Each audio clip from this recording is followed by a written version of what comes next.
The cold February wind whistled through the broken windows of Blackthorn Church as demolition worker Mike Harrington wiped sweat from his brow. Despite the winter chill, the labor of tearing down the 120-year-old structure had left him damp with perspiration. The year was 1943, and wartime shortages meant they were understaffed. But the town council had been adamant. The dilapidated church needed to come down before spring. Careful with that support beam. Mike shouted to his crew. Last thing we need is this whole place coming down on our heads. The church had stood abandoned for nearly 15 years, ever since the congregation had moved to a newer building across town. Now, with materials needed for the war effort, the old Victorian-era structure was being sacrificed.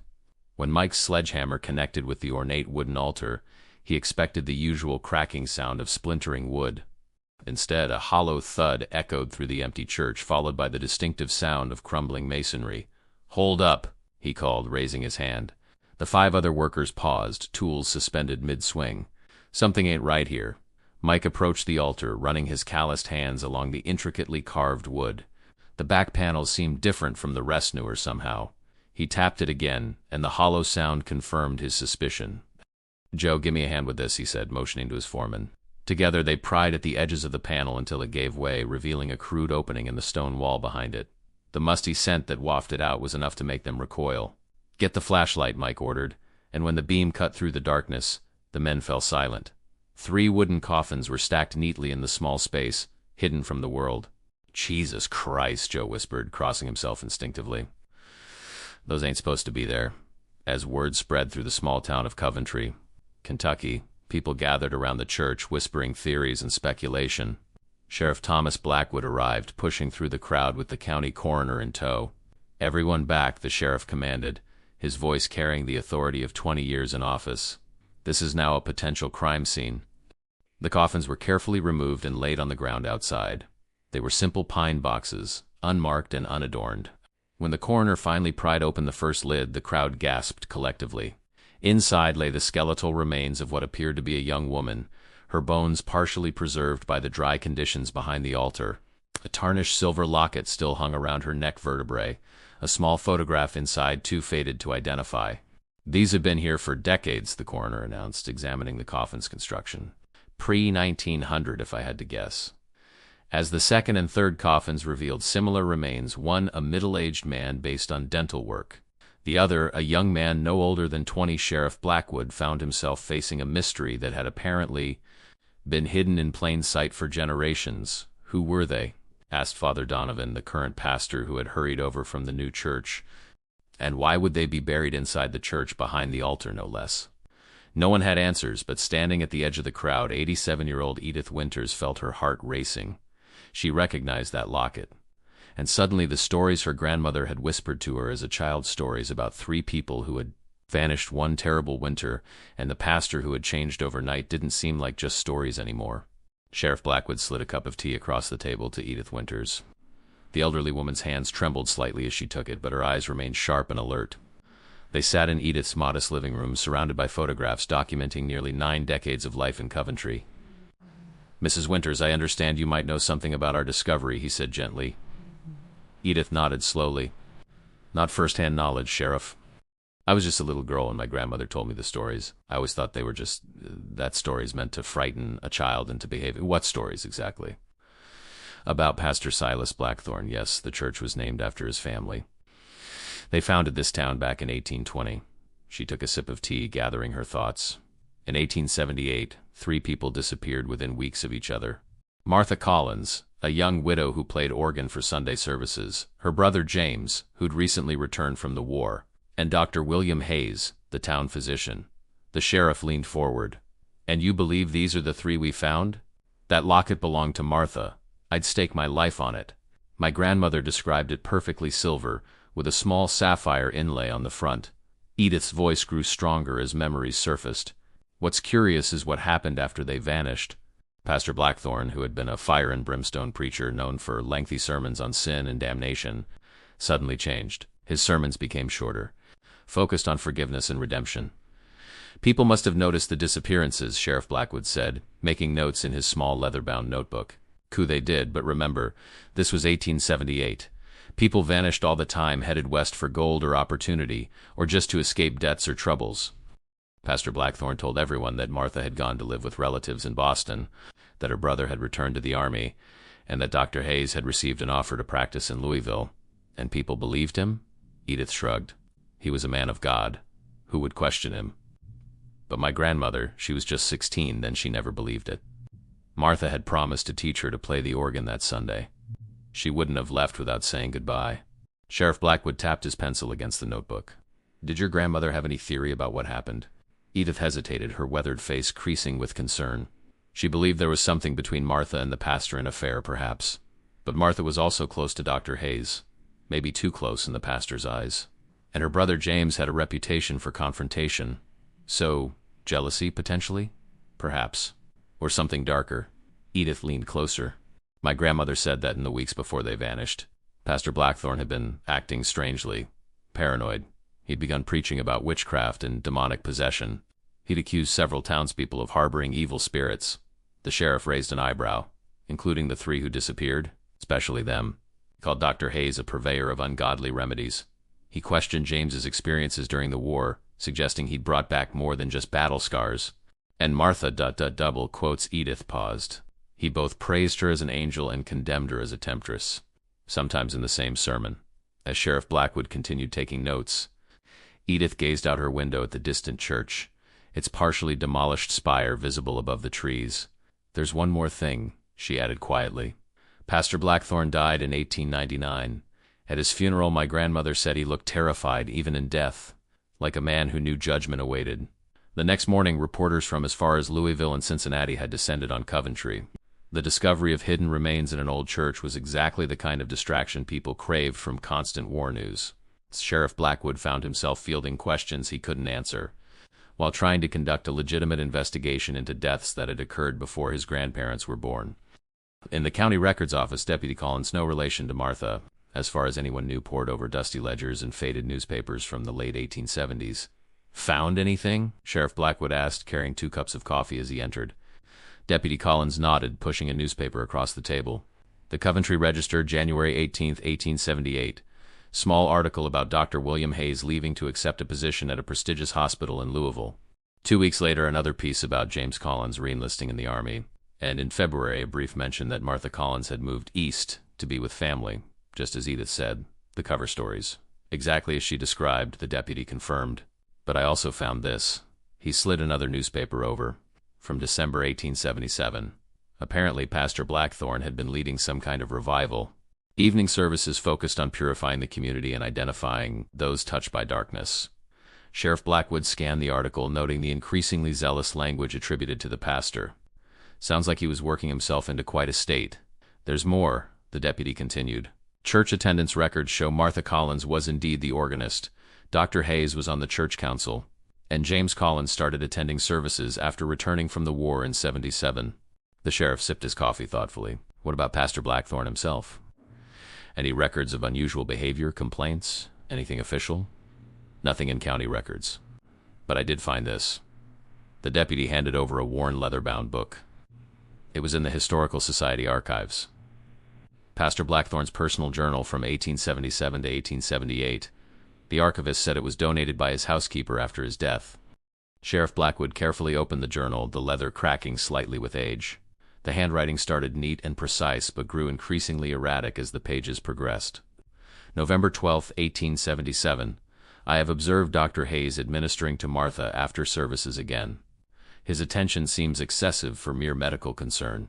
I must pray for clarity, as impure thoughts about their relationship cloud my judgment. December 3, 1877. The Collins boy watches me during sermons. His eyes hold accusation. What horrors did he witness in the war that allow him to judge a man of God so harshly? December 24, 1877. Christmas Eve service was well attended. Martha's playing was divine, truly touched by the hand of God. Yet when Hayes approached her afterward, I saw something in their exchange that kindled rage within me. Have they corrupted what is sacred? January 5, 1878. I am certain now. The 3 of them meet in secret. I followed Martha tonight and observed them at Hayes' home, speaking in hushed tones. What conspiracy forms against me? Against this church?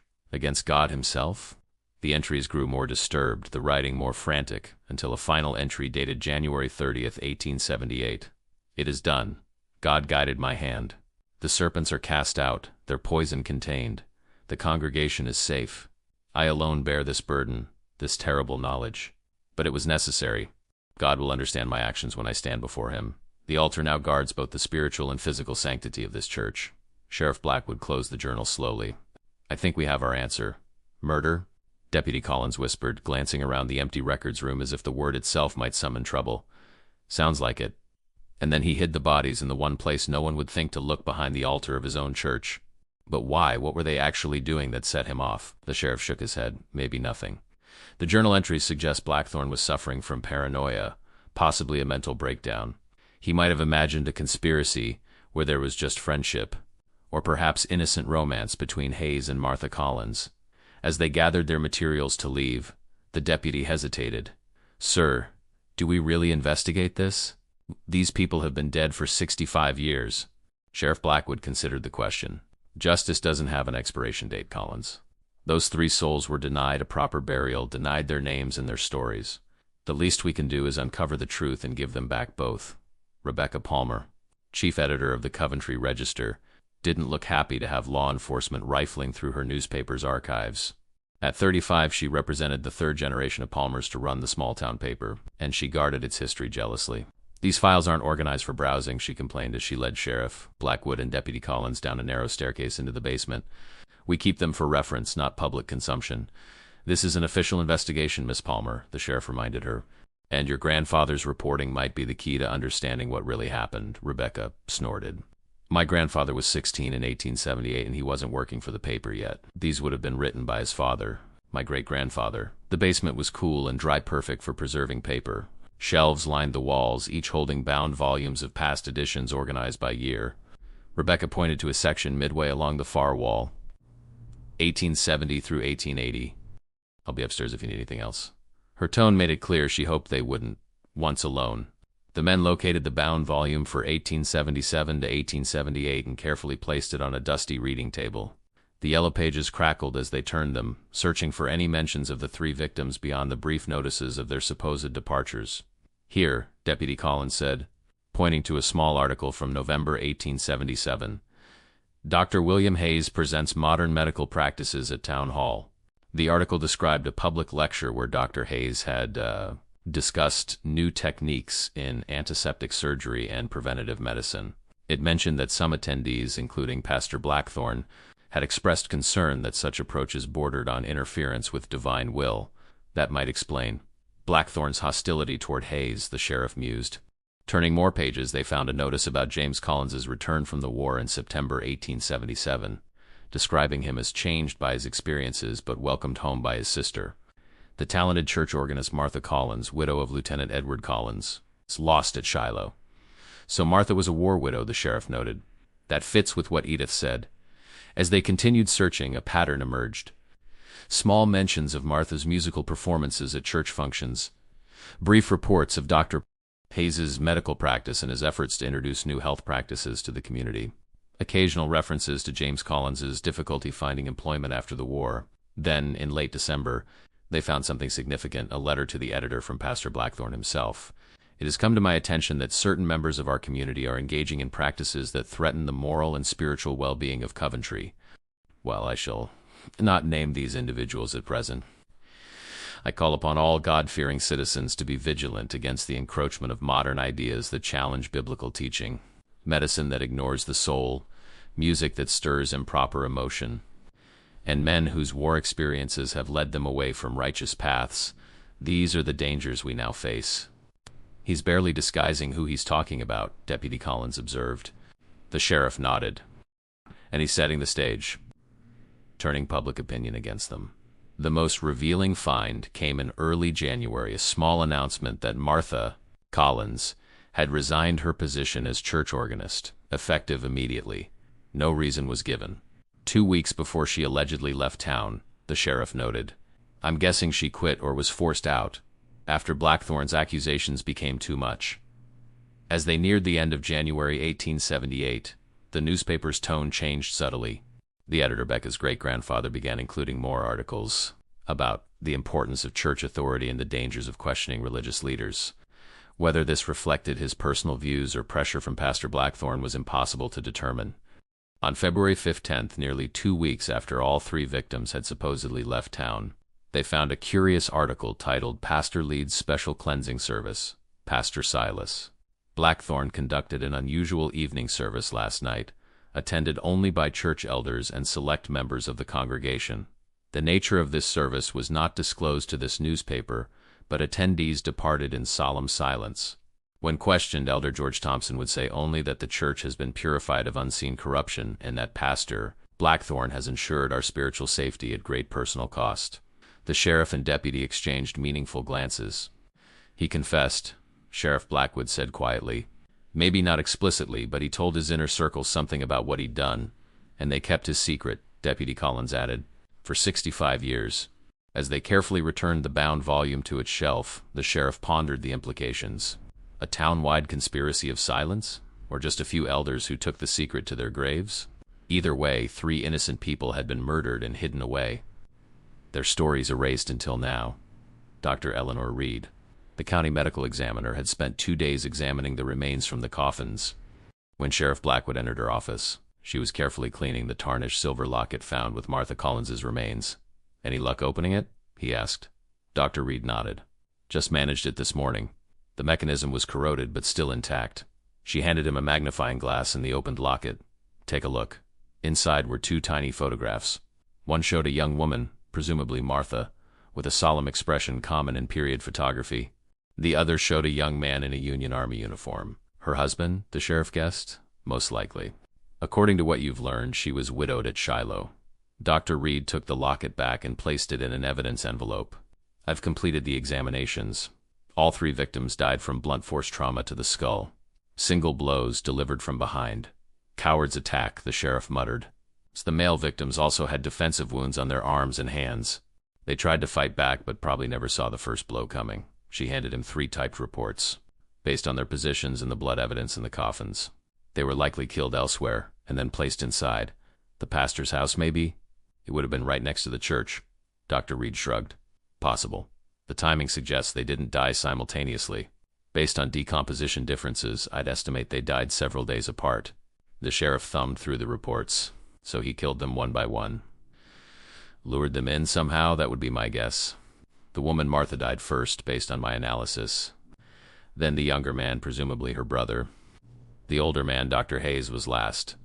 As Sheriff Blackwood prepared to leave with the reports, Dr. Reed called him back. "There's one more thing. Martha Collins was pregnant, about 3 months along based on the pelvic evidence." The sheriff froze. "Pregnant? Are you certain?" "As certain as I can be with remains this old. But yes, the bone indicators are there." This new information cast the murders in an even more sinister light. If Martha was pregnant, who was the father? Her husband had been dead for years by 1878. Could it have been Hayes? The sheriff wondered aloud. Possibly. Or someone else entirely. Dr. Reed hesitated. "There's also—" "I don't like to speculate, Sheriff, but given the circumstances and the time period—" "Say it, Doctor. The pastor himself could have been the father. It would explain his extreme reaction, especially if she rejected him or if he feared exposure."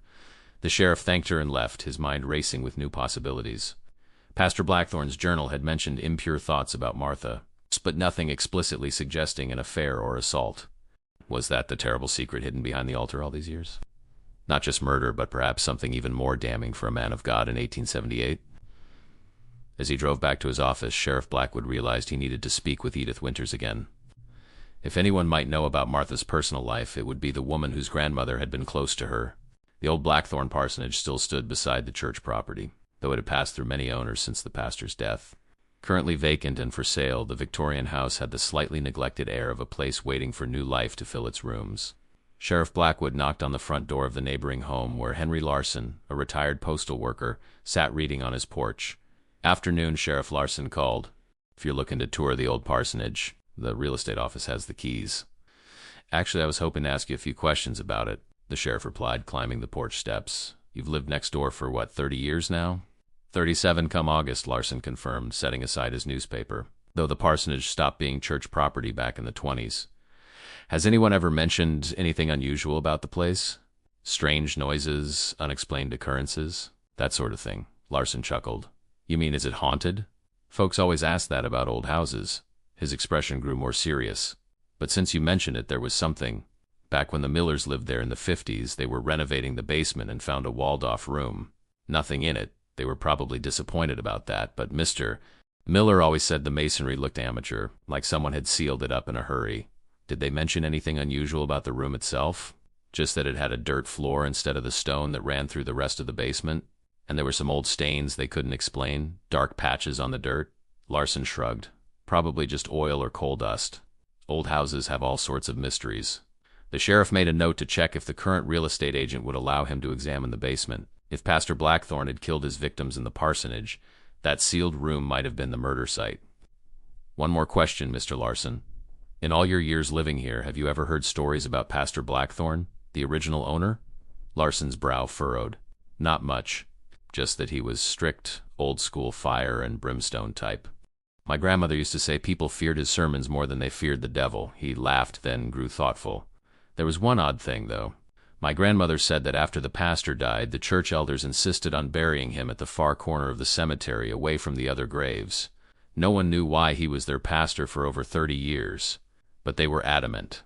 Sheriff Blackwood thanked Larson and made his way to the county courthouse, where property records might reveal more about the parsonage's history. On the way, he called his deputy to check the status of their search for living descendants of the 3 victims. Any luck finding family members? He asked when Collins answered. Nothing definitive yet, the deputy reported. Martha and James Collins had a younger sister who moved to Tennessee in the 1880s. I've got a call in to the Historical Society there. For Dr. Hayes, it's more promising. He had a son from a previous marriage who was living with grandparents in Ohio during the time in question. That son eventually had 3 children, and I've tracked down what appears to be a great-grandson living in Indianapolis. Good work. See if you can make contact. You deserve to know what happened to their ancestors. At the courthouse, the property records confirmed what Larson had said about the parsonage changing hands in the 1920s. But they also revealed something interesting after Pastor Blackthorne's death in 1899. The house had remained empty for nearly 5 years before the church finally sold it. The sale price was well below market value, suggesting they were eager to be rid of it. As the sheriff reviewed the documents, County Clerk Mabel Jenkins approached his table. "Finding everything you need, Sheriff?" she asked. "I think so. Just trying to piece together the history of the old parsonage." Mabel glanced at the records. "Nasty business, those bodies they found in the church. My mother used to say that old Pastor Blackthorne had a dark side to him. Said her grandmother would cross the street rather than pass him on the sidewalk. Was that common knowledge? That people feared him? Not feared exactly. Respected officially. But privately, there were whispers. Women especially kept their distance." She lowered her voice, though they were alone in the records room. "Mother said there were rumors about his interest in certain female parishioners. Just nothing anyone could prove, of course. And no one would dare accuse a pastor publicly back then." The sheriff thought about Martha Collins, young, widowed, pregnant, and serving closely with the pastor as church organist. Had she rejected his advances? Or had she turned to him in loneliness only to be cast aside when she became pregnant? Either scenario could explain the pastor's extreme reaction. "Thank you, Mrs. Jenkins. That helps fill in some gaps. Glad to be of service. Will you be giving those poor souls a proper burial now?" The sheriff nodded. "Once the investigation is complete. They've waited 65 years for justice. They can wait a little longer to make sure we get the full story right." Edith Winters sat in her rocking chair by the window, a thick photo album open on her lap. Sheriff Blackwood had called ahead, explaining that he had new questions about Martha Collins and the others. When he arrived, Edith was ready, surrounded by mementos of Coventry's past. "I've been thinking about what else I might remember," she said as the sheriff took a seat across from her. "Memory is a curious thing at my age. Sometimes what happened 80 years ago is clearer than yesterday's breakfast. I appreciate your help. Mrs. Winters, we've learned that Martha Collins was pregnant when she died. Does that align with anything your grandmother might have mentioned?" Edith's eyes widened. "Pregnant? No, she never said anything about that." She fell silent, rocking gently. "Though it explains something that always confused me. My grandmother said Martha had started wearing looser dresses that winter, claiming the cold made her want extra layers. And she'd stopped taking coffee after services, which had been a ritual for her. Morning sickness, perhaps, the sheriff suggested. Very likely. Edith turned a page in her photo album, then suddenly stopped. "Wait, I've just remembered something." She tapped a faded photograph showing a group of people outside the church. "This is from Christmas 1877, about a month before the disappearances. My grandmother kept it because it was the last picture taken of Martha. The sheriff leaned closer to examine the photograph. In it, about 20 people stood in their Sunday best, with Pastor Blackthorne centered in the front row. Martha Collins stood at the edge of the group, a young woman with a solemn expression. Beside her was a man the sheriff assumed was her brother James, his posture military straight despite civilian clothes. And on Martha's other side stood an older man with a neatly trimmed beard, presumably Dr. Hayes. My grandmother said something odd happened that day, Edith continued. After the photograph, Pastor Blackthorne insisted on blessing each parishioner individually before they left. When he reached Martha, he placed both hands on her head and prayed so long and fervently that people grew uncomfortable. He spoke about cleansing sin and purifying vessels of corruption. My grandmother said Martha was trembling when he finally released her. The sheriff studied the photograph more carefully. Where was the pastor's wife during all this? Was she aware of his interest in Martha? That's the thing, there was no Mrs. Blackthorne. He never married, claimed he was wedded to the church. Edith shook her head slowly. In those days, a single man in his 40s would be unusual. But for a pastor, it was accepted as dedication to his calling. As they continued discussing the photograph, Edith pointed out other details. Dr. Hayes standing protectively close to Martha, James Collins's tense posture and watchful gaze, and in the background, church elders observing the scene with expressions ranging from concern to disapproval. My grandmother said there were rumors about Dr. Hayes and Martha, Edith said hesitantly. Nothing scandalous. People respected them both too much for that. But they were often seen talking privately after services, and he made house calls to check on her more frequently than seemed necessary for a healthy young woman. Could he have been the father of her child? It's possible. He was a widower himself. His wife had died of consumption a few years earlier. Edith sighed. Or it could have been someone else entirely. Martha was well-liked, and there were several unmarried men in town who might have courted her. The sheriff decided to take a more direct approach. Mrs. Winters, given what we know about Pastor Blackthorne's behavior in Martha's pregnancy, is it possible that he was the father? That he forced himself on her, or that they had a relationship that went wrong? Edith's hands trembled slightly as she closed the photo album. My grandmother never suggested anything so explicit, but she did say that Pastor Blackthorne had offered to counsel Martha privately after her husband's death, and that Martha had increasingly found excuses to avoid being alone with him. She looked directly at the sheriff, her eyes clear despite her age. The night before Martha disappeared, she visited my grandmother's family. She seemed frightened, asked if she could stay the night. But then a church elder came by saying Pastor Blackthorne needed her urgently for some music matter at the church. She went reluctantly. That was the last time anyone saw her alive. The sheriff felt a chill as the full picture began to emerge. He lured her to the church or to his house, under false pretenses, and then her brother came looking for her, Edith added. And after him, Dr. Hayes, who might have suspected what happened. She shook her head sadly. 3 lives ended by one man's madness. As Sheriff Blackwood prepared to leave, Edith called him back. Sheriff, when this is all settled and those poor souls are properly buried, I'd like to be there. I may be the last person alive who remembers them, even indirectly. They deserve that much. He promised she would be included, then departed with the weight of history and undelivered justice heavy on his shoulders. After 2 more days of investigation, Sheriff Blackwood received a call from Rebecca Palmer at the Coventry Register. She had been reviewing older archive materials stored separately from the bound volumes, and had found something that might be relevant. It's a letter, she explained when the sheriff arrived at the newspaper office. Addressed to my great-grandfather, with instructions that it be opened only after Pastor Blackthorne's death. She handed him a yellowed envelope, the wax seal broken decades ago. Inside was a single sheet of paper covered in the now familiar handwriting of Pastor Silas Blackthorne. The letter was dated August 15, 1899, 2 weeks before his death. To the editor of the Coventry Register, to be read upon confirmation of my passing, I, Silas Blackthorne, being of sound mind though troubled spirit, hereby confess to the taking of 3 lives in January of 1878.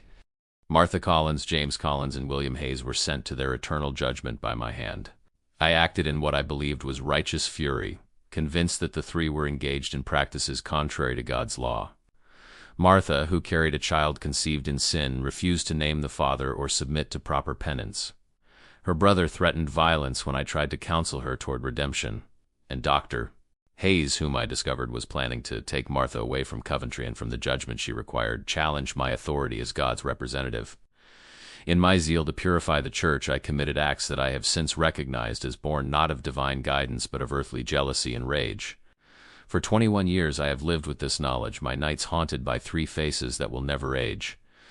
I make this confession not seeking forgiveness for that. I must answer to a higher authority, but to unburden this community of mystery and allow proper remembrance for those whose lives I shortened. The remains rest behind the altar, a daily reminder of my sin as I conducted services these many years. Let them be removed upon discovery of this letter and given Christian burial in consecrated ground, far from my own final resting place. May God have mercy on my soul, though I deserve none. Silas Blackthorne. Sheriff Blackwood read the letter twice, then handed it back to Rebecca. This is it, the confession we needed. Did your great-grandfather publish this? Rebecca shook her head. No. There's a note in his handwriting on the envelope. Not for publication. Community has suffered enough. He must have shared it with church leaders, though, since Pastor Blackthorne was buried in that isolated corner of the cemetery. But they left the bodies where they were, the sheriff said grimly. They could have searched behind the altar. Maybe they did look but couldn't find the hidden space. Or maybe they chose not to disturb what they saw as a sealed tomb. Rebecca carefully returned the letter to its envelope. Different times, Sheriff. They probably thought they were protecting the community by keeping it quiet. The sheriff left with a copy of the confession, finally holding concrete evidence of what had happened. The pastor had admitted killing all three victims, confirming the theory that he had acted out of jealousy and religious mania. But the letter added new details. Martha's refusal to name her child's father, James's threats when Blackthorne pressured his sister, and Hayes's plan to help Martha escape Coventry. What remained unclear was whether Blackthorne himself was the father of Martha's unborn child. His description of it as conceived in sin could apply whether he was involved or not. Perhaps that final piece of the puzzle would never be solved. 2 weeks after the discovery behind the altar, Sheriff Blackwood stood in his office with 4 visitors. Robert Hayes, great-grandson of Dr. William Hayes, had driven from Indianapolis upon learning of the discovery. Elizabeth Townsend, great-great-niece of Martha and James Collins, had come from Nashville with her husband. And Edith Winters, their only living connection to 1878 Coventry, sat nearby, her walker parked beside her chair. "We've completed our investigation," the sheriff explained, showing them copies of the key documents they'd discovered. "There's no doubt that Pastor Blackthorne murdered your ancestors and concealed their remains."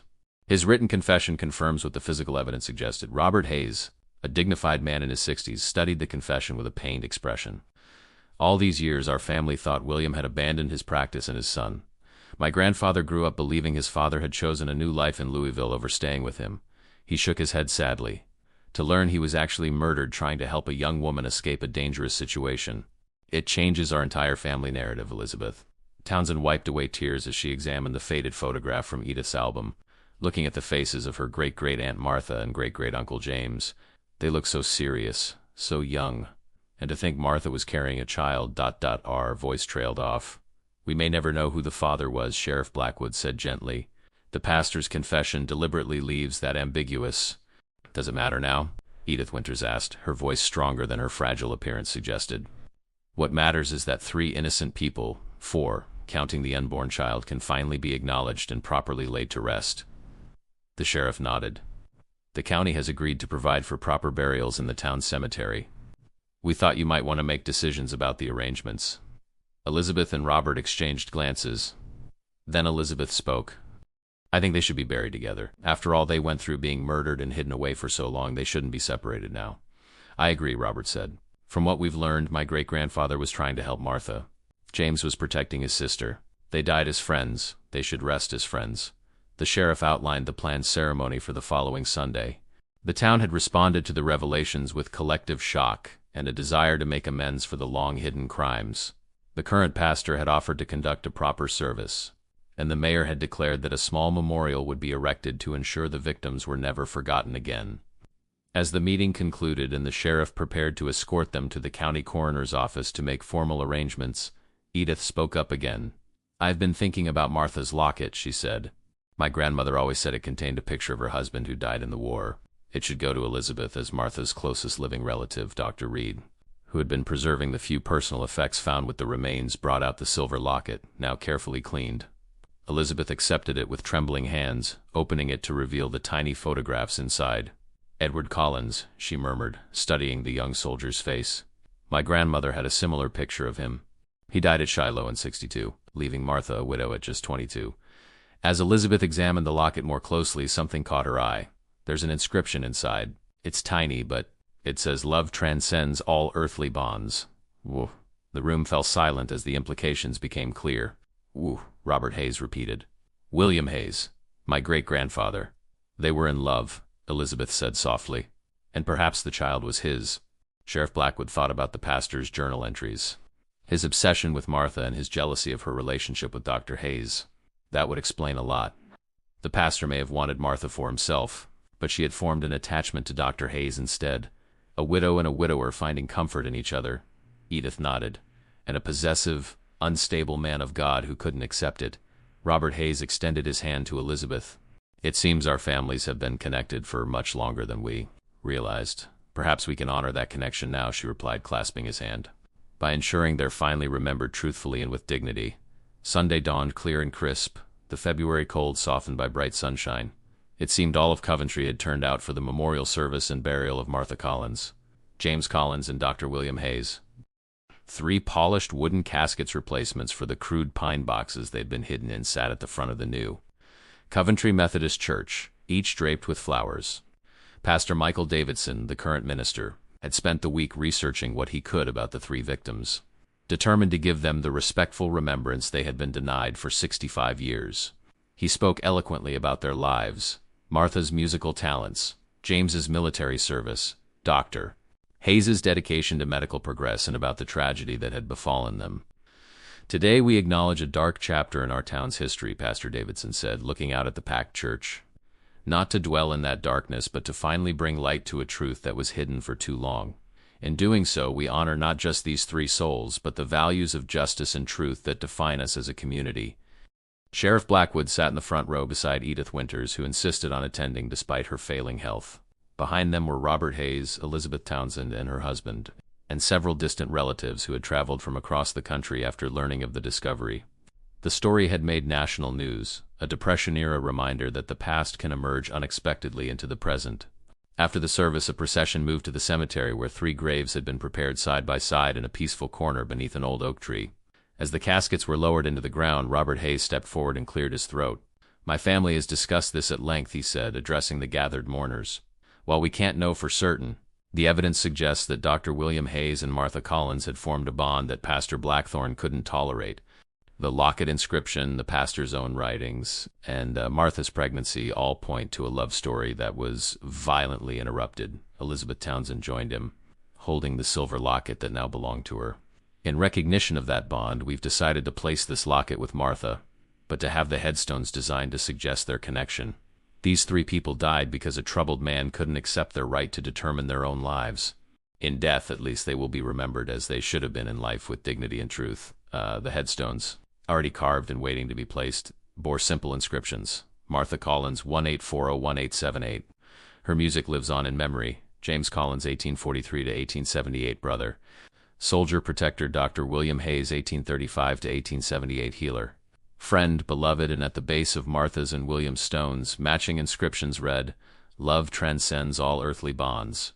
As the ceremony concluded, Sheriff Blackwood noticed an elderly man he didn't recognize standing at a distance from the crowd. The man caught his gaze and nodded slightly before turning to leave. Curious, the sheriff followed, catching up to him at the cemetery gate. Excuse me, sir. I don't believe we've met. I'm Sheriff Thomas Blackwood. The man, smartly dressed, despite his advanced years, extended his hand. George Blackthorne. I believe you've been investigating my grandfather. The sheriff tried to hide his surprise. I didn't realize Pastor Blackthorne had any living descendants. Few do. My father left Coventry as a young man, changed the family name to Blake for a time. The Blackthorne name carried too much weight, even before ... He gestured toward the fresh graves.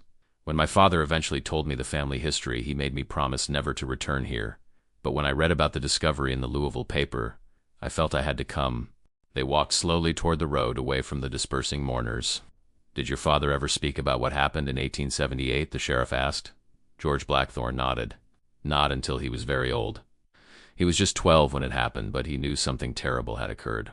He overheard arguments, saw his father praying for forgiveness late into the night. After the pastor died, my father found letters his father had written but never sent confessions. Ramblings about Martha Collins and his obsession with her.